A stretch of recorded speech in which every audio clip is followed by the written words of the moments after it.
ప్రేమామయుడైన దేవాతి దేవునికి స్తోత్రములు.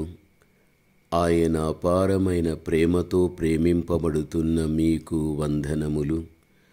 2025 సెప్టెంబర్ 20వ తారీఖు ఏర్పరచబడిన దైవవాక్యం సామెతలు 19వ అధ్యాయం 14వ వచనం.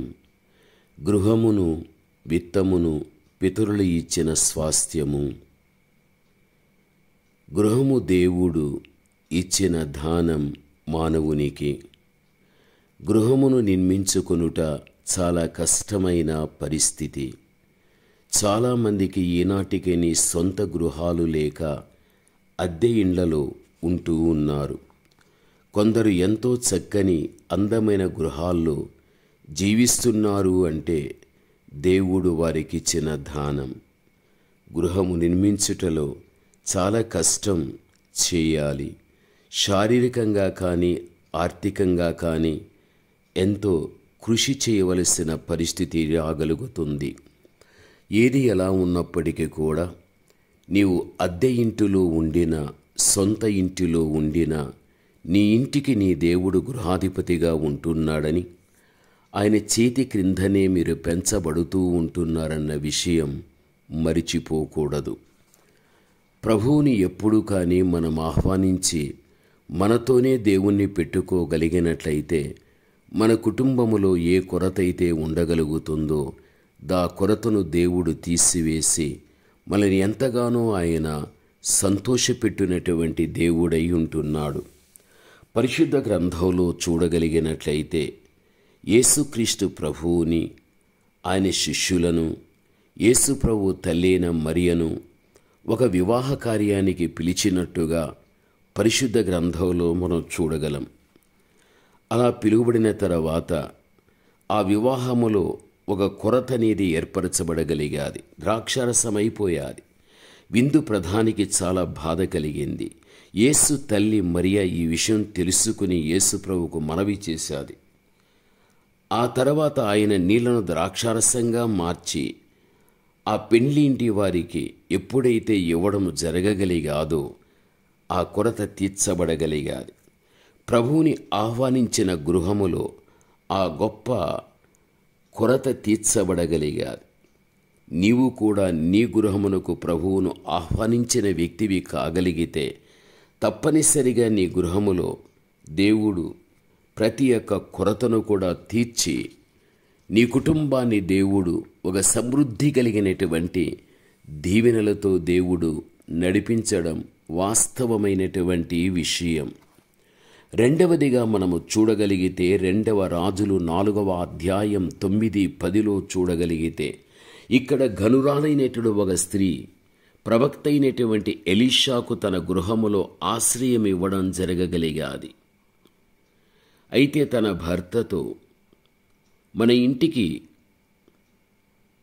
వస్తున్నటువంటి దైవజనుడైనటువంటి ఎలీషాకు మనం ఒక చక్కని విశ్రాంతి యొక్క గదిని కట్టించాలని ఆమె కోరుకోవడం మనం చూస్తున్నాం.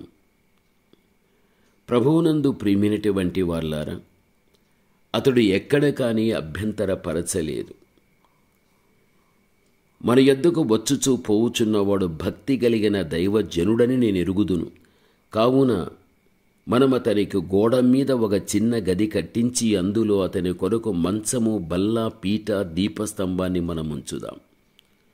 అతడు మన యొద్దకు వచ్చినప్పుడెల్లా అందులో బస చేయవచ్చును అని 2వ రాజులు 4వ అధ్యాయం 9-10లో ఆ మీదట మీరు చదువుకోనండి. ఆ తర్వాత ఆ ఘనురాలుకు జరిగిన మేలు ఏమిటి అంటే ఆమెకు కుమారుడు లేకపోతే దేవుడు ఆమెకు ఒక కుమారుని అనుగ్రహించడం 2వ రాజులు 4:17లో మనము చూడగలం. నిజమే, నీ యొక్క గృహానికి నీ దేవుణ్ణి ఆహ్వానించి మీతో పాటు ఆయన ఉండనివ్వగలిగితే నీ కుటుంబములో ఎన్ని కొరతలు ఉండినా, ఏదైనా కొదవ కలిగి ఉండినా తప్పనిసరిగా దేవుడు దాన్ని తీర్చి తప్పనిసరిగా నీకు సహాయం చేసే దేవుడై ఉంటున్నాడు. వివాహపు యొక్క కార్యములో కొరతొచ్చినటువంటి ద్రాక్షారసాన్ని తీర్చేశాడు ఆ కొరతను. ఘనురాలు దగ్గర ఒక చక్కని సంతతి అనేది ఒక ప్రవక్తను చేర్చుకున్న కారణాన్ని బట్టి అద్భుతం జరిగిపోయాది. ఈ రోజున నీ యొక్క గృహంలోనికి నీ దేవుణ్ణి నీవు ఆహ్వానించి ఉంచుకున్న వ్యక్తివైతే నీ ఇంటిలో ఏది కొదువైతే ఉన్నదో దాన్ని తీసివేయగలడు. ఏదైతే జీవితంలో దేవుని నుండి పొందుకోవాలని ఎదురు చూస్తూ ఉంటున్నావో తప్పనిసరిగా ఆ దేవాతి దేవుడు ఎదురు చూచేటువంటి ప్రతి విధమైనటువంటి మేలు సహాయాన్ని నువ్వు పొందుకోవటానికి అవకాశం అనేది కలుగగలుగుతుంది. కాబట్టి ఈ రోజున ఏ గృహంలో మనం ఉంటున్నామో ఆ గృహములో దేవుడు ఉంటున్నాడా, నాతో ఉంటున్నాడా అని నిన్ను నీవు స్వపరీక్ష చేసుకున్న వ్యక్తివి కాగలిగినట్లయితే తప్పనిసరిగా నీకు తెలియపరచబడగలుగుతుంది ఆయన ఉన్నాడా లేదా అని. అలా లేని ఎడల ఈరోజే ఆహ్వానించు, ప్రభుని నువ్వు పిలువు అని నీతో ఉండగలుగుతాడు. నీ కుటుంబాన్ని అంతటిని కూడా దీవించగలుగుతాడు, నీ పిల్లలను కూడా దీవించగలుగుతాడు. ప్రార్థన. పరమతండ్రి అయిన మా దేవా, ఘనమైన మీ నామమునకు స్తోత్రములు. దేవా, మా గృహములకు మేము మిమ్మల్ని ఆహ్వానిస్తున్నాం. మీరు నా తండ్రి మాతో కూడా ఉండండి. మా ప్రతి విధమైన కొరతను మీరు తీసివేయండి. సమృద్ధి కలిగిన మీ దైవ దీవెనతో మమ్మల్ని నింపండి. యేసయ్య నామములో ప్రార్థన చేస్తున్నాము తండ్రి. ఆమేన్.